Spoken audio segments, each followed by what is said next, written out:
Et on va commenter ces décisions avec le ministre des Affaires étrangères, Philippe Goffin, qui est notre invité. Merci d'être avec nous, Monsieur Goffin.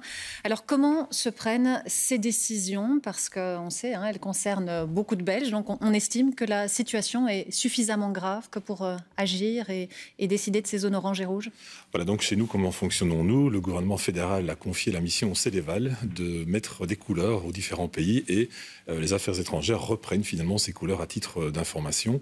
Et donc le Céléval, c'est quoi? C'est un groupe d'experts qui, sur base des chiffres communiqués par les pays, sur base des critères européens, va considérer que tel pays est au vert, est en orange ou est en rouge. Et vous suivez ces recommandations à la lettre? Exactement, donc nous n'interprétons pas du tout, nous n'essayons pas de modifier ces avis, nous recevons ces avis du Céléval, donc parce qu'ils sont les mieux placés pour faire l'analyse, et puis nous reproduisons ces avis pour informer au mieux nos concitoyens. Alors je disais, beaucoup de Belges concernés quand même par ces régions, on pense au Nord-Pas-de-Calais, la Côte d'Opale, on sait qu'il y a beaucoup de Belges dans les Alpes également, Haute-Savoie. Ça veut dire que ça a des implications très concrètes au retour pour ceux qui sont déjà en vacances là-bas. Il va falloir faire du testing. Oui. En masse. On est prêt pour ça?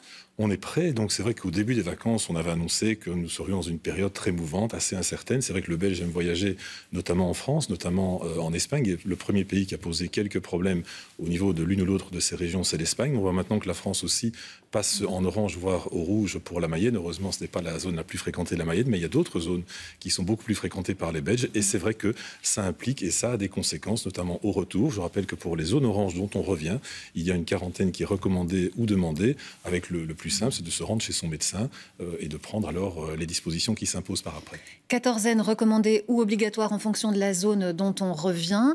Est-ce que l'on compte contrôler un petit peu mieux à l'avenir ces quatorzaines? Parce qu'on sait que ça a posé des problèmes à Anvers, avec des retours notamment de Turquie et d'Israël, où il n'y a pas eu de respect de la quatorzaine. Alors, est-ce qu'on va appeler ces gens, leur demander s'ils sont bien au courant, qu'ils doivent rester à la maison, ce genre de choses?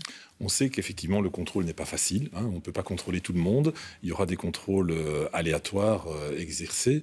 On sait aussi que grâce au formulaire, ce sera plus facile aussi d'identifier les personnes qui auraient été dans les zones à risque. Donc tout ça se met en place pour faire en sorte qu'on puisse définir au mieux les personnes qui sont éventuellement dans des situations risquées pour elles-mêmes et pour autrui, pour faire en sorte que ça fonctionne le mieux possible, même si l'effet de masse est évidemment important. Alors est-ce qu'il n'y a pas un petit paradoxe au fait qu'un Belge qui revienne de la Côte d'Opale soit en quatorzaine?